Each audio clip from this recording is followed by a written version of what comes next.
അല്ല, നമ്മൾ ഇതിൻ്റെ ഒരു പശ്ചാത്തലം നമ്മൾ നോക്കണം.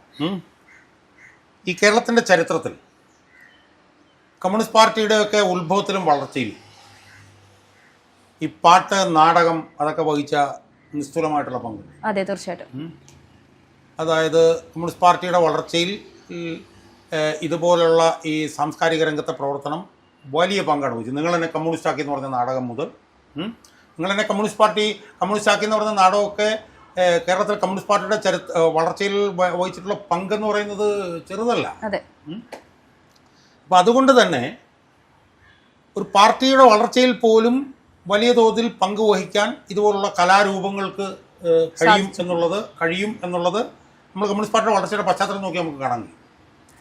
അപ്പോൾ ഞാനൊക്കെ ഇപ്പോൾ എൻ്റെയൊക്കെ വ്യക്തിയുടെ അനുഭവം നോക്കുകയാണെങ്കിൽ ഞാനൊക്കെ ശാസ്ത്ര സാഹിത്യ പരിഷത്ത് എന്ന് പറഞ്ഞ സംഘടനയിലൊക്കെ പ്രവർത്തിച്ചിരുന്നു. എൻ്റെ സീറ്റ് കമ്മിറ്റിയുമ്പോഴൊക്കെ അവരുടെ കലാജാഥകൾ എന്നൊക്കെ പറഞ്ഞാൽ അതൊക്കെ ഉണ്ടാക്കുന്ന ഇമ്പാക്റ്റ് ഭയങ്കരമായിരുന്നു. സാക്ഷരതാ പ്രവർത്തനമൊക്കെ ആയിട്ട് ബന്ധപ്പെട്ടുകൊണ്ട് ഞാനൊക്കെ തിരുവനന്തപുരം ജില്ലയുടെ മുക്കിലും മൂലയിലും പാട്ടും പാടി നടന്നിട്ടുള്ള അനുഭവങ്ങളുണ്ട്. മനസ്സിലായി. അപ്പം രാഷ്ട്രീയ പാർട്ടികളുടെയൊക്കെ തന്നെ വളർച്ചയിൽ വലിയ പങ്ക് വഹിക്കാൻ കഴിയുന്ന മാർഗങ്ങളാണ് ഈ പാട്ട്, നാടകങ്ങൾ എന്നൊക്കെ ഉള്ളത്.